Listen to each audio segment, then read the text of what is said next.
যদি বাঁচতে চাও তাইলে দেশ ছাড়ো, আর যদি দেশ না ছাড়ো তাইলে দ্বিতীয়টার জন্য তুমি প্রস্তুত হয়ে যাও। অবশ্যই আমি উনি যখন দেশ থেকে তাকে চলে যেতে বাধ্য করা হয়, তার জীবন যখন ঝুঁকিতে পড়ে গেল, হুমকি দেওয়া হলো যে তুমি কি বাঁচতে চাও না তুমি নিজেকে শেষ করে দিতে চাও, যদি বাঁচতে চাও তাইলে দেশ ছাড়ো, আর যদি দেশ না ছাড়ো তাইলে দ্বিতীয়টার জন্য তুমি প্রস্তুত হয়ে যাও। তো এরকম একটা অবস্থায় একজন নিরীহ নাগরিকের কি করার থাকে? সে তো বাধ্য হয়েই দেশ ছেড়েছে। এটা জাতির জন্য দুর্ভাগ্য। সে কোনো দলের এসেট নয়, কোনো গোষ্ঠীর এসেট নয়, সে কিন্তু জাতীয় সম্পদ, বিশাল সম্পদ, যার কথায় লক্ষ তরুণ উজ্জীবিত হতো। যারা বিপদগামী ছিল তারা পথ খুঁজে পাওয়ার মতো অবস্থায় চলে এসেছিল। এর আগে এই কাজটা করতেন আল্লামা দিলওয়ার হোসেন সাঈদ।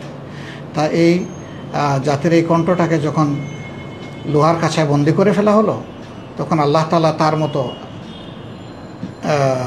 মিজানুর রহমান আজহারের মতো একটা সম্পদ এই জাতিকে দান করলেন।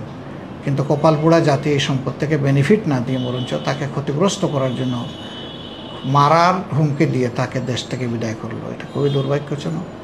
ইনি এসেছেন দেশে, হয়তো অল্প সময় থেকে আবার চলে যাবেন, আবার আসবেন। আমরা মনে করি যে এই রকম সম্পদের যারা সমাদর করে না, এই জাতি আসলেই একটা দুর্ভাগা জাতি। কিন্তু এখানে একটা বিষয়, মানে অনেক পুলিশ আমাদেরকে বলেছেন, আমরা ফেসবুকে দেখেছি যে আসলে সরকার কিংবা পুলিশ তো তাদেরকে তাড়িয়ে দেয় না, মানে আপনাদেরই লোক, মানে তারা বলে যে মাওলানাদের মধ্যে একটা পক্ষ ষড়যন্ত্র করে তাকে সরিয়ে দিচ্ছে। মাওলানাদের মধ্যে কারো পক্ষে কি এমন সাহস বা শক্তি ছিল যে এরকম এক ফিগারকে দেশ থেকে বিদায় করে দিতে পারবে?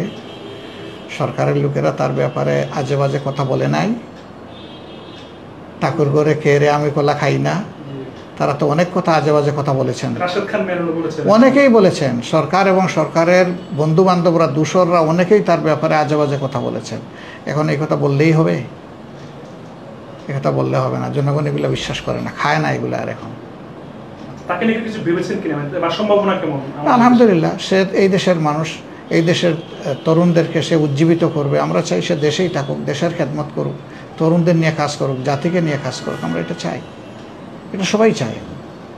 তার ফ্যান কোনো, তার সমর্থক কোনো নির্দিষ্ট দলের মানুষ না। আপনার নিজস্ব প্রতিষ্ঠান যতটুকু শুনেছি, আমরা ফেসবুকে দেখেছি যে অমুসলিমরাও সেখানে কাজ করার সুযোগ পাচ্ছে। এটা আসলে আমি তাদেরকে অমুসলিম হিসাবে দেখি নাই, মানুষ হিসাবে দেখেছি। তাদের যোগ্যতাকে দেখেছি, কোয়ালিটিকে দেখেছি। এই জন্যে যার যেখানে প্রাপ্য, যেটা প্রাপ্য, সেখানে প্রফেসর আছেন, বিভিন্ন লেভেলের শিক্ষক আছেন, ক্লিনিশিয়ান আছেন, টেকনিক্যাল স্টাফ আছে, নার্সিং স্টাফ আছে।